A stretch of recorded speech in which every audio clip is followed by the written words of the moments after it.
Buenos días muchachos, como ya habíamos quedado, pues ya la clase de hoy, lo que es lunes, martes y miércoles, vamos a ver un poquito acerca de virus. Vamos a ver lo que alcancemos a ver de virología. Aquí muchachos me gustaría comentarles que esas presentaciones sí no se las voy a pasar, porque esta presentación no es mía, me la pasaron, es una que hizo la doctora Vicky para su clase de parasitología. Entonces yo la voy a utilizar pues para ir como puntualizando algunas cosas sobre los virus, pero no les voy a pasar la presentación. Eso se los digo porque, pues, si ustedes quieren hacer alguna anotación en su cuaderno adelante, ¿verdad? Pueden ver la clase grabada las veces que quieran, pero el material de aquí sí, pues no se los voy a pasar, ¿verdad? Porque, pues, no es mío, se lo realizó alguien más y, pues, no quiero, eh, pues, así como copiarlo así tal cual, ¿no? O sea, vamos a utilizar esta presentación, pues yo para irles explicando cómo es la estructura de un virus, vamos a hacer uso de ella, pero les digo, no se las voy a poder pasar como todo el material anterior que les había proporcionado.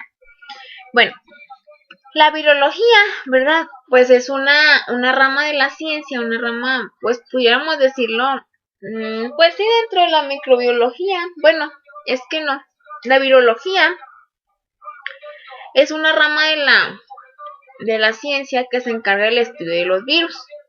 Nada más que aquí hay un debate, ¿sí? En decir que si los virus son organismos vivos o no son vivos.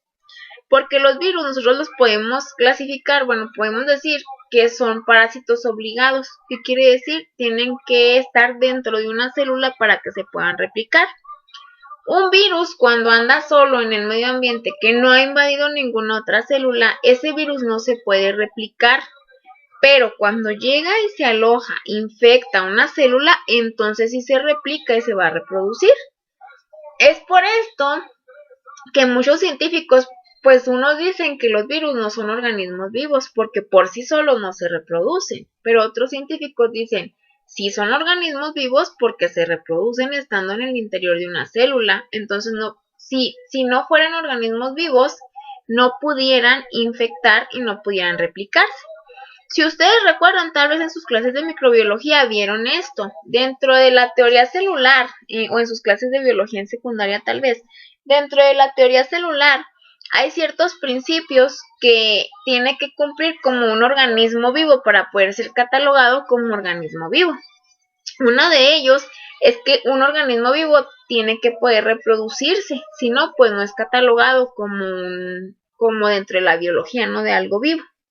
Entonces, por eso les digo aquí como que hay controversia, porque los virus forzosamente para poder replicarse necesitan estar en el interior de una célula, pero cuando no están en el interior de la célula no se pueden reproducir. Sin embargo, digamos que es como si estuvieran en estado latente esperando a ingresar o hospedarse dentro de una para poder hacer esto de la reproducción. Entonces, pues vamos a decir que los virus son partículas, ¿verdad?, que existen y son partículas las cuales están compuestas de diferentes biomoléculas, que es lo que vamos a ver a continuación, cómo está constituido un virus, ¿verdad? Los virus, pues los podemos definir como agentes infecciosos responsables de muchas enfermedades, tanto del hombre como de los animales, como de las plantas, inclusive de las bacterias. Hay virus que infectan bacterias que son conocidos como bacteriófagos. Son de gran importancia económica y médica, ¿verdad? Como pues estamos viendo ahorita actualmente con el coronavirus, que es un virus que, o sea, pues todo lo que ha causado, ¿no? Que ha causado pues el confinamiento social, ha causado pérdidas económicas, son de importancia médica, y hay varios coronavirus que afectan a los animales. Sin embargo, el que está afectando ahorita al humano, pues no se ha visto que se transmita así, ¿no? Como por un animal que sea alguna zoonosis. Son parásitos estrictos en células vivas. Eso es lo que les comentaba ahorita en la primera diapositiva que veíamos. O sea, son parásitos obligados. Para poder sobrevivir tienen que estar en el interior de células vivas. Tienen un tamaño que varía de entre 20 a 300 nanómetros de diámetro, lo que les permite atravesar filtros. Es por eso, por ejemplo, si ustedes investigan la morfología del coronavirus, ¿no? que qué diámetro tiene, qué tan pequeño es. Pues entonces por esto es por lo que nos comentan, ¿no? Que debemos utilizar un tipo de cubrebocas específico para evitar que se propague, ¿no? Por medio del cubrebocas el virus, porque el virus es muy chiquito, entonces a lo mejor si nosotros utilizamos un cubreboca de una tela que tiene poro muy grande, de algo, pues el virus va a alcanzar a pasar por ahí, es como si no trajéramos nuestro cubrebocas. Obviamente, muchachos, o sea, no traer nada, traer un cubreboca de tela, traer un pañuelo, un paño amarrado, o sea, pues obviamente que es mejor a no traer nada, porque ah, por muy poquito que te tapes, bueno, o sea, ya no estás expulsando la misma cantidad de virus si pudieras contener alguno, no estás expulsando la misma cantidad de saliva, entonces eso es bueno, ¿sí? Luego, por eso en ocasiones pues nos mencionan, tiene que ser un cubrebocas KN95 porque hay que fijarnos en el tamaño del poro que tiene el cubrebocas. Eso pues evita que salgan las secreciones de nuestra boca pues hacia el exterior, ¿verdad? Igual pues no inhalamos eso mismo que está en el ambiente porque pues lo tenemos que tener como filtrado, ¿no? Por ese cubrebocas que tenemos. Luego, no se ve por microscopía óptica, que es normalmente con lo que observamos bacterias o parásitos, ¿no? Los artrópodos los podemos ver hasta por estereoscopio, que son lentes que tienen un menor aumento que los microscopios, ¿no? En el caso de los virus, pues los virus como son tan chiquitos, no los alcanzamos a ver por microscopía óptica, sino que para poder observar su estructura se necesitan realizar observaciones por microscopía electrónica. Tienen una organización sencilla en cuanto a su morfología, pues están constituidos básicamente de material genético, que puede ser ADN o ARN y por proteínas. Esa es la estructura básica de un virus, proteínas y material genético. Luego, algunos pueden tener carbohidratos en su superficie, algunos no. Ya algunos pueden tener una envoltura lipídica. A estos virus que tienen como una capa de lípido grasosa, vamos a decirlo así, seria, pues se le conoce como virus envueltos, pero no todos los virus tienen esa capa. En el caso, por ejemplo, del coronavirus, actualmente, ¿no? El SARS-CoV-2, el coronavirus sí es un virus envuelto, es decir, es un virus que tiene una envoltura lipídica. Por eso se hace tanto énfasis en que lávate las manos, o sea, frecuentemente. Porque, ¿qué pasa, por ejemplo, cuando ustedes están lavando los trastes y luego que a lo mejor están, supongan que almorzaron barbacoa, ¿no? Se les escurrió la grasita ahí de la barbacoa en el plato. Entonces lo van a lavar y para poder quitarle esa grasa, para poder hidrolizar los enlaces esteres de ese lípido, pues ustedes le ponen, vea, ese jabón lavatrastes del arranca grasas y de esa manera logran quitarle la grasa a ese plato. Eso mismo sucede, ¿verdad? Con nosotros cuando nosotros nos lavamos las manos y ponemos un jabón, ¿verdad? Que sea, pues vamos a suponer un detergente. Lo que hace ese detergente es que va a romper los enlaces esteres de cualquier lípido. Si traemos grasosas las manos, pues nos los lavamos con jabón bien y ya, se nos libera ahí la grasa. Eso es lo que hace el jabón sobre el coronavirus, ¿verdad? Que le va a deshacer su envoltura lipídica. Por eso nos dicen, lávate bien las manos. O sea, igual utilizar gel antibacterial, claro que sirve y es bueno, pero en cualquier oportunidad, así que ustedes tengan de lavarse las manos, es, bueno, yo en particular, lo que hago, claro que primero lo preferente para limpiarte y para las manos es lavártelas con jabón, con agua y con jabón. Si no tienes la oportunidad, pues entonces sí, ahora te pones el gel antibacterial. También, o sea, el etanol es bueno, pero les digo, el jabón, o sea, es mejor, ¿no? Entonces, bueno, no he hecho un estudio para comparar eso, ¿verdad? Pero les digo, en cuanto a mi opinión personal, pues obviamente es mejor lavártela con agua y con jabón. Luego, en ocasiones, ¿verdad? Les digo que hay virus que tienen esa envoltura, que es una envoltura lipídica, pero no siempre, o sea, hay virus que no son envueltos. Los que son virus envueltos son aquellos que tienen esa capa de lípidos. Utilizan la maquinaria de la célula para desarrollarse, es decir, utilizan la maquinaria de la célula en la cual infectaron para poder reproducirse esos virus. De hecho, muchachos, casi creo que hay un video en YouTube, no me acuerdo, son como caricaturas, por ejemplo, que les explican lo que hace el sistema digestivo en humanos, lo que hace el sistema inmune, cómo van a madurar ciertas células del sistema inmune en el timo y todo eso, pero es una caricatura. Y se me hace que también viene explicado cómo funciona un virus. Lo voy a buscar y si lo encuentro les voy a poner el link en la plataforma para que lo puedan ver.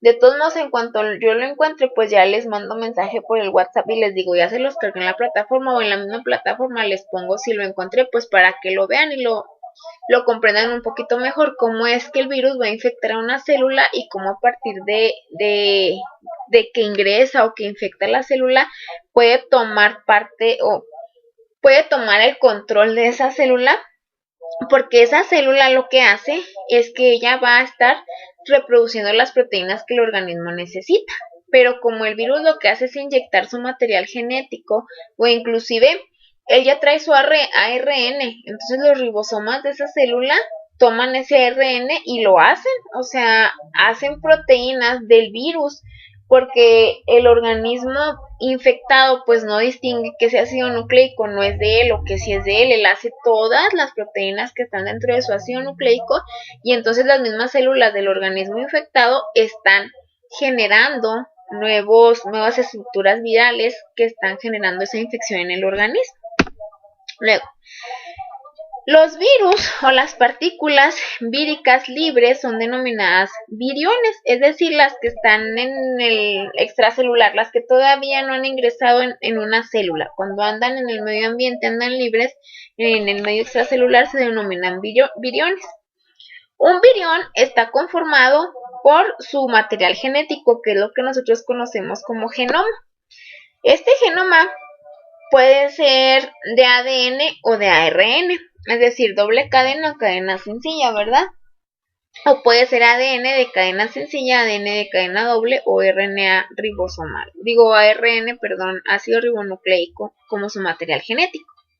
Luego, ese material genético obviamente debe estar protegido por una envoltura dentro de ese virión. Esa envoltura está constituida por proteínas y esa envoltura recibe el nombre de cápside. Es una envoltura proteica que aquí así se nombra, es como cápsula, pero el término es cápside. La función de esa cápside es proteger al genoma de las nucleasas presentes en el ambiente. Es decir, que la cápside va a proteger a ese material genético del virus para que otras enzimas que se encuentren en el medio ambiente no lo vayan a degradar. Luego, la cápside, esa envoltura que tiene ese material genético, facilita la unión y penetración a una célula del huésped para que ese virión pues pueda infectarlo. Está compuesta esa cápside por unidades repetidas de proteínas que se denominan capsómeros. Luego, en ocasiones, tiene el material genético en el centro, está envuelto por esa cápside y en ocasiones esa cápside también tiene una capa, una cubierta lipídica que también puede estar como constituida por carbohidratos, pero principalmente por lípidos. Esa envoltura membranosa que está presente en algunas veces y cuando está presente se denominan esos virus envueltos, los que no la tienen son virus no envueltos. Está compuesta de lípidos. La zona entre la cápside y la envoltura lipídica se denomina tegumento y normalmente está ocupada por hidratos de carbono, por carbohidratos, ¿no? Luego, esos viriones poseen enzimas necesarias en los pasos iniciales de replicación del genoma y también pueden llegar a tener espículas o espinas. En el caso del coronavirus, una de las proteínas que tienen esas espículas se denomina spike, significa como espiga. Y gracias a esa proteína spike, el coronavirus hace como clic, vamos a decir, sobre un receptor de las células del humano y es por medio del cual va a ingresar y va a penetrar a infectar las células del humano. Esas espículas en algunos virus se proyectan al exterior, esas estructuras que son importantes en la replicación y también se les puede llegar a denominar peplómeros. Un virión, pues nosotros lo pudiéramos observar así cuando estamos viendo un esquema, un diagrama de un virus. En el interior, pues va a tener su genoma, luego va a estar envuelto de una cápside, que es lo que tenemos aquí como en color negro.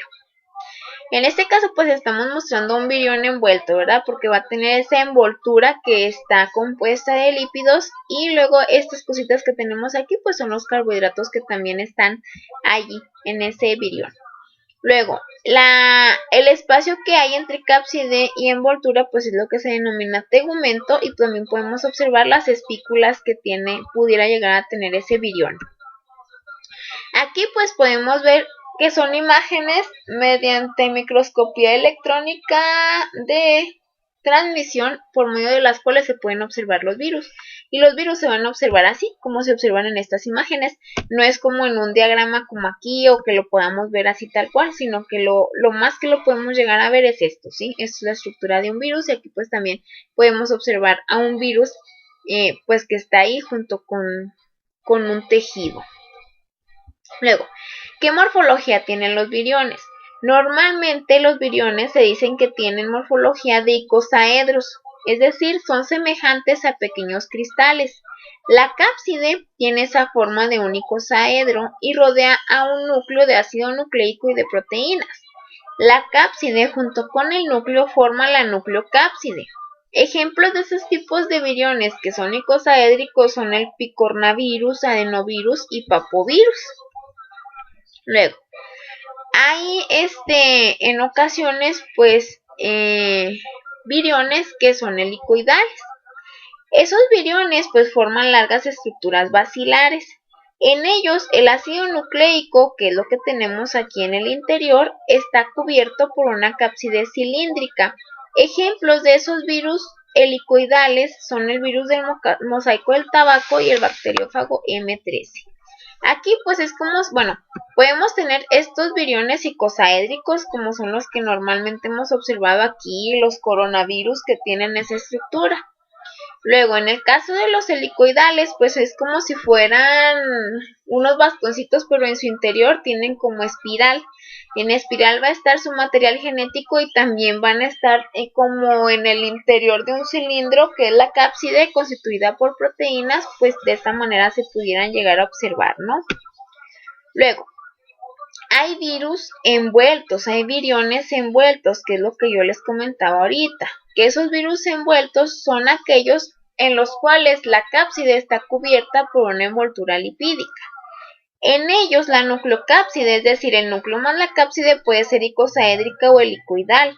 Están rodeados por una envoltura membranosa de lípidos, no rígida. Son esféricos y pleomórficos, es decir, pueden tomar cualquier otra forma.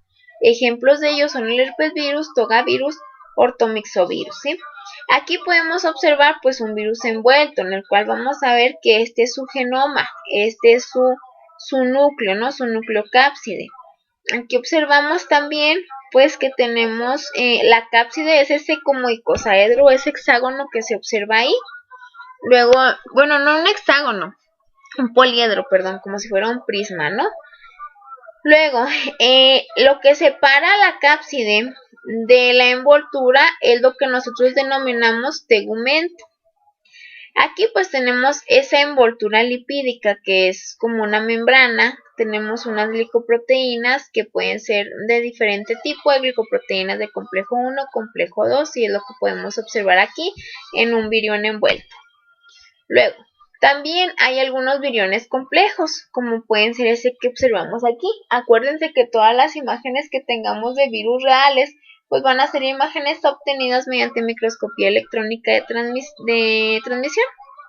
Estos viriones complejos no poseen una cápside claramente identificada y tienen varias envolturas alrededor del ácido nucleico. Ejemplos de ellos es el poxvirus. Luego, la clasificación. Nosotros podemos clasificar a los virus de acuerdo al genoma que tienen, al tipo de ácido nucleico que comprende el genoma, ya sea que sean de ADN o de ARN. Esos virus de ADN, pues nosotros los podemos todavía clasificar dependiendo del tipo de cápside que tengan, si es icosaédrica o si es compleja. Si es icosaédrica y si el virión está desnudo o está cubierto, es decir, está envuelto, dependiendo del tamaño de su diámetro en nanómetros y del número de genes que tenga. Dentro de los ácidos, los virus que tienen como ácido nucleico el ADN y que su cápside es icosaédrica, podemos tener al Parvoviridae, Papoviridae y Adenoviridae. Son virus de estas familias que no están envueltos. Aquellos que sí están envueltos pues son los herpes virus. En el caso de los virus de DNA que tienen cápsides complejas, pues tendríamos a los de la familia Poxviridae y Hepatnaviridae. Luego, aquellos virus que tienen dentro de su genoma ARN y que tienen cápside icosaédrica y que son desnudos, pues podemos encontrar los virus de la familia Picornaviridae y Caliciviridae, así como Reoviridae. Aquellos virus de ARN que tienen cápside icosaédrica y que son envueltos, podemos encontrar los virus de la familia Togaviridae. Luego, aquellos virus en los cuales su genoma es de ARN pero de cápside desconocida o compleja, pues tendremos, y que también son envueltos, tendremos a los virus de las familias Flaviviridae, Arenaviridae, Coronaviridae y Retroviridae. Los que tienen cápside helicoidal y que están envueltos son Bunjaviridae, Orthomyxoviridae, Paramyxoviridae y Rhabdoviridae. Luego, los virus tienen un ciclo de vida y ese ciclo de vida puede ser extracelular o intracelular, dependiendo si no está parasitando o si está infectando una célula. En su ciclo de vida extracelular, el virión transmite la información genética a una célula susceptible. En el intracelular, el virus se encuentra sin la cápside proteica en el interior de la célula afectada. Ocurre replicación viral. Esta fase puede durar días o años. Si esta fase es larga, se denomina latencia en el caso de ciertos virus. Por ejemplo, el virus del VIH, que es el que ocasiona SIDA. A lo mejor ustedes han escuchado hablar que hay personas que son VIH positivas pero no tienen SIDA. En sí el SIDA, pues ya en la enfermedad, cuando se desarrollan signos y síntomas de la enfermedad, pero hay personas que pueden ser, están infectados, ¿no?, con VIH, pero no desarrollan la enfermedad porque se encuentra su virus en un estado de latencia. Es decir, está a lo mejor ahí infectado, pero no ha desarrollado una cantidad exagerada o grande de virus para que pueda llegar a ocasionar esa enfermedad. Luego, hay personas que son diagnosticadas como VIH positivas y luego no desarrollan SIDA hasta dentro de 10, 15 años, ¿no? También ese periodo en el cual pues no se ha presentado alguna sintomatología se conoce como periodo de ventana, en el cual pues está el virus en latencia. Luego, la reproducción viral. Los virus solo se pueden multiplicar en células vivientes. La célula huésped debe proporcionar la energía y la maquinaria necesaria para sintetizar proteínas a partir del genoma viral. El genoma viral indica la naturaleza de los componentes macromoleculares del virus. Las etapas de la reproducción viral son estas tres que tenemos aquí. La primera etapa es fijación, luego penetración y pérdida de la cubierta. Es decir, los virus tienen esa cápside, esa cubierta para proteger su genoma cuando están fuera de una célula viva. Una vez que están infectando a un organismo, lo que se hace o lo que tiene que hacer el virus es ingresar al interior de una célula. En el caso de los virus envueltos, en ocasiones, pues la envoltura de lípido se va a fusionar con la membrana plasmática, que también es lipídica, acuérdense, de los organismos vivos.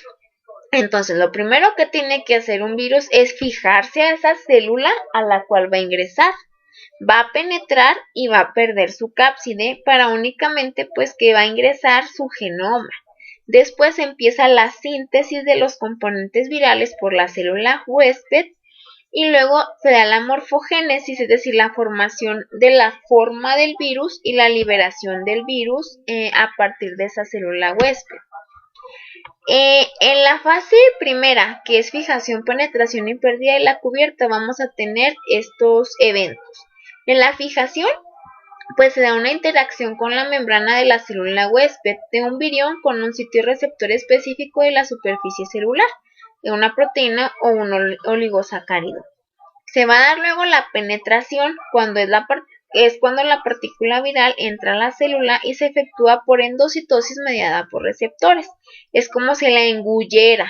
La célula del huésped va a engullir a esa partícula del virus. Se da la pérdida de la cubierta. Ocurre de manera codominante con la penetración. En la separación física del ácido nucleico viral, en este momento se pierde la infectividad del virus original, porque ha perdido su cubierta y su fijación. Por ejemplo, en el caso del coronavirus, que está ocasionando la enfermedad conocida como COVID-19, el coronavirus se fija a las células alveolares en los pulmones gracias a la proteína spike que tiene. Esa proteína se pega al receptor de K2, que es el receptor de enzima convertidora de angiotensina 2, que se encuentra localizado en las células del huésped. Entonces, esa proteína spike, una vez que se fija a ese receptor, se da la fijación. Para poder penetrar, tienen que participar otras enzimas o otras moléculas que hacen cortes específicos en la proteína spike. Se activa y entonces penetra el coronavirus porque hay una fusión de la membrana plasmática de la célula del huésped con la envoltura lipídica del virus, ingresa y entonces pierde su cubierta y se va a ingresar pues el genoma del virus dentro de la célula del hospedador. Luego, una vez que el genoma ya invadió ahí la célula, se va a dar la síntesis de los componentes virales, que es la fase sintética del ciclo de replicación del virus. Consiste en la transcripción de los ARN mensajeros específicos del virus, es decir, es la expresión de los genes que componen el virus. Aquí en este paso se duplica la información genética. Los virus recurren a la maquinaria celular para llevar a cabo sus procesos de transcripción y traducción de proteínas. Aquí podemos observar, por decir, cómo funciona el VIH. El VIH, pues en primer lugar, tiene que haber un acoplamiento y fusión de la membrana, es decir, se tiene que fijar a la célula que va a infectar, que está. Luego hay una fusión entre las membranas y luego el genoma, pues va a ser introducido a la célula huésped. Aquí vemos que pues van a tener moléculas de ARN, se va a llevar a cabo una transcripción inversa, se va a dar, a partir de esta molécula de ARN se va a obtener un ADN. Ese ADN pues va a entrar hacia el interior del núcleo, es el ADN viral. Va a haber una integración del ADN viral con el ADN nuclear y luego el ADN de la célula pues se va a juntar con el viral. Entonces, a la hora en la que se lleva a cabo los procesos de transcripción de esta célula, que es la célula hospedadora, que nosotros sabemos que el VIH lo que infecta son linfocitos T, entonces a lo que parasita, vamos a decirlo así. Entonces, este ADN celular va a empezar como a transcribirse y a producir proteínas, pero como el ADN se integró, el ADN vírico al ADN de la célula huésped, entonces cuando se expresa el ADN de la célula también se expresa el ADN del virus. De esta manera se sintetizan proteínas del virus. Hay transcripción, hay traducción y luego se da el ensamblaje de esas nuevas proteínas víricas y hay genoma, ¿no?, de este virus. Por lo tanto, se van a ensamblar nuevos virus, los cuales se van a liberar fuera de esta misma célula, ¿no?, que sea la salida de los viriones. Luego, en el interior de la célula infectada, el virus se reproduce utilizando todo el material y la maquinaria de la célula hospedante.